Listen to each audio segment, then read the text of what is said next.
Sekarang kita belajar seperti apa pikirannya Sokrates tentang pengenalan diri.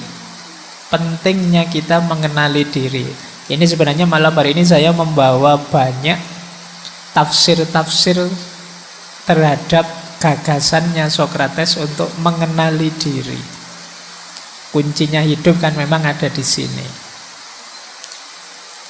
Yang pertama, mari kita ingat dulu Sokrates ini menggeser orientasi berpikir zaman itu dari nalar atau cara berpikir kosmosentris menjadi antroposentris.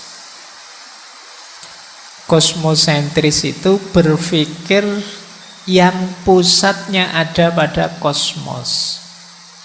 Berpikir tentang alam. Apa sih hakikatnya dunia ini? Alam ini diciptakan bahannya apa ya? Dan seterusnya. Jadi tokoh-tokoh filsafat awal seperti Thales dan kawan-kawan yang dulu pernah kita bahas, ini kan cara berpikirnya disebut jenisnya kosmosentris. Pusatnya ada pada kosmos. Nah, begitu sampai pada Sokrates, digeser cara berpikir ini. Bagi Sokrates ada yang lebih penting untuk dibahas, yaitu manusia itu sendiri.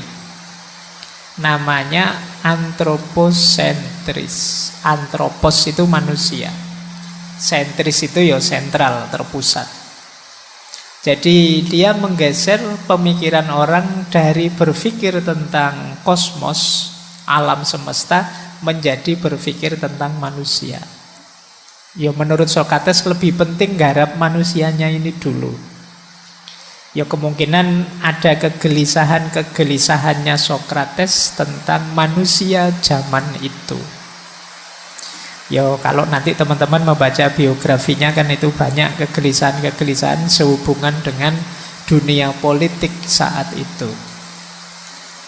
Nah, maka dia lebih fokus menggarap manusianya. Inilah maka ada yang mengkritik Sokrates. Sokrates ini dibilang anti ilmiah.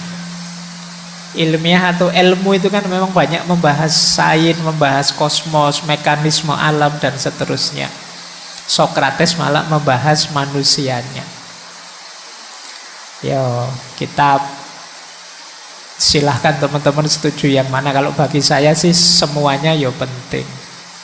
Alam ya penting, manusia yang penting. Tergantung kita lihat nanti situasi yang mana, konteksnya apa. Semuanya ayat-ayat Allah.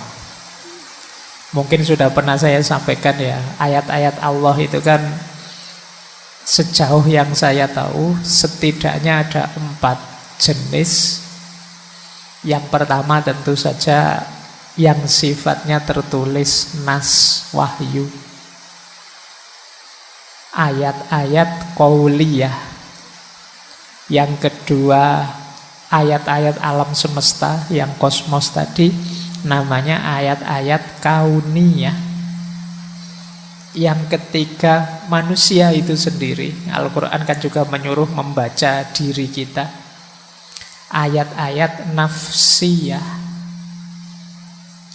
Dan yang keempat sejarah. Ayat-ayat tarikhiyah. Kita harus paham sejarah, mengambil ibroh dari pengalaman-pengalaman sejarah, sehingga kita bisa memperbaiki peradaban, tidak jatuh pada masalah yang sama. Nah, jadi ada 4 ayat. Sokrates milih ayat-ayat nafsiyah, membaca manusia. Karena memang kuncinya berpikir, kuncinya hidup itu ada pada manusia. Satu-satunya makhluk yang sadar bisa membaca itu ya manusia. Maka bereskan dulu manusianya. Nah, kalau manusianya beres nanti enak membaca ayat-ayat yang lain. Kalau manusianya tidak beres, ya membaca ayat kauliyah kah, kauniyah kah, tarihiyah kah, kemungkinan juga tidak beres. Karena yang punya kacamata untuk membaca itu manusia. Baik, jadi ini catatan pertama ya.